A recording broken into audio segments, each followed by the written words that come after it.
السلام عليكم ورحمة الله وبركاته. hooyadana u jeedid ma noola. Waxa hadda la hayaa laba wiil oo ay iyadu dhashay. Labada wiil waxa lagu eedeeyay inay hooyadood iyagu nafta dhaafiyeen. Niman waali lagu sheegayna ma aha. Miyirkooda waa fiyooba. Arrinta yaab kale waxay tahay markii falka uu dhacay meedka waa la dadajinay. Degdeg in lagu aasa la rabay. Laakiin dadka deegaanka falka uu ka dhacay oo feejignaa ayaa yiri wallahi hal sugo yaan lagu fuudaanin. Markii saa loo sii fiiriyay meedkiina waxaa la arkay 7 meel oo toore ay ugu taalo sida la xaqiijiyay iyo nabar ama jug culus oo dhinac afka uga dhacday.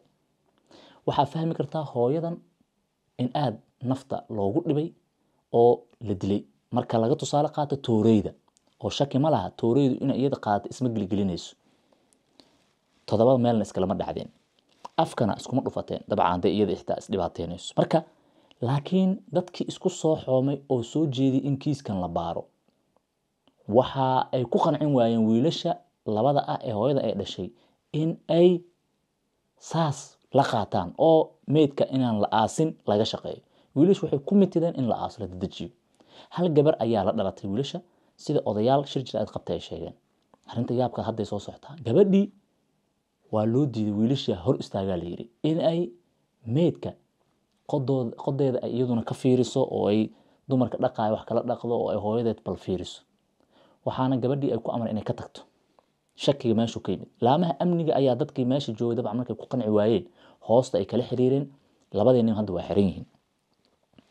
Hooyada dhibaatadan ku dhacday runtii waxaa la yiraahdaa Aamina Yuusuf Ismaaciil.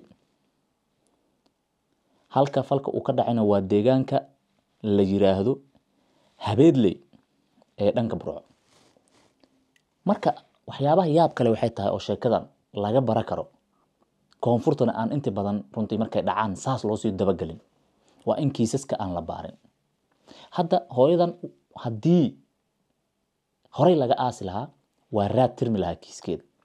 Annaga ma dhehayno wiilasha ayaa nafta dhaafiyay laakiin marka kiiskan cabir guud ka qaadatid 7 ma aragtay midi ku dhacday nabarka afka ka muuqda iyo sida shacabka ay iyagu u noqdeen dambi baarayaal oo ay markiiba dhaheen qofkan hubin u baahan yahay yaan lagu degdegin wax muhiim ah.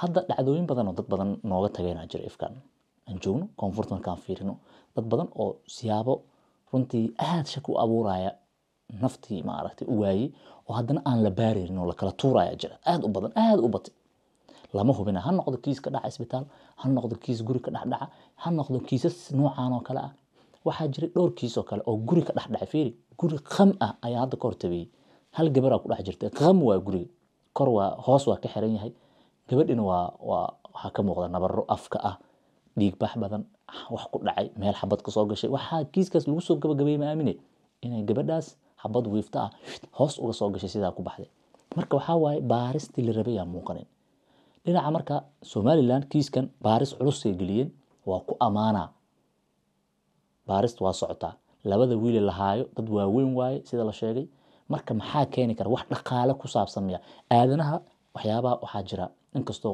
qof hooyadii uu nafta inuu dhaafi aad u adag tahay haddana ma dhicin ma dhihi karno horaan u aragnay laakiin dadka arkayna inta badan dad fiyo ma ahayn qof maskaxda marka nimankan eedeysanayaasha ah ayaga meesha ay ka soo galeen kiiska waa inay rabeen in hooyada la aaso ma waxa laga yaabaa inuu adkeysan waayeen hooyadood oo meed inay banaanka sii taalo baaris waxaas la geliyo qodob kale waa mise iyaga ayaa wax ka fuliyay qorshaha qodob kale waa hadii ayagu ay fuliyeen dad badan waxay leeyihiin sidee labada nin ba isku la raaceen hal la gartay kan kale sidoo uu ku raacay uu ku aragtay u noqday ma fahmi karna iyada nafta baaris oo baanta laakiin hooyadan kiiska waxa la isku raacay in uu ahaa kiis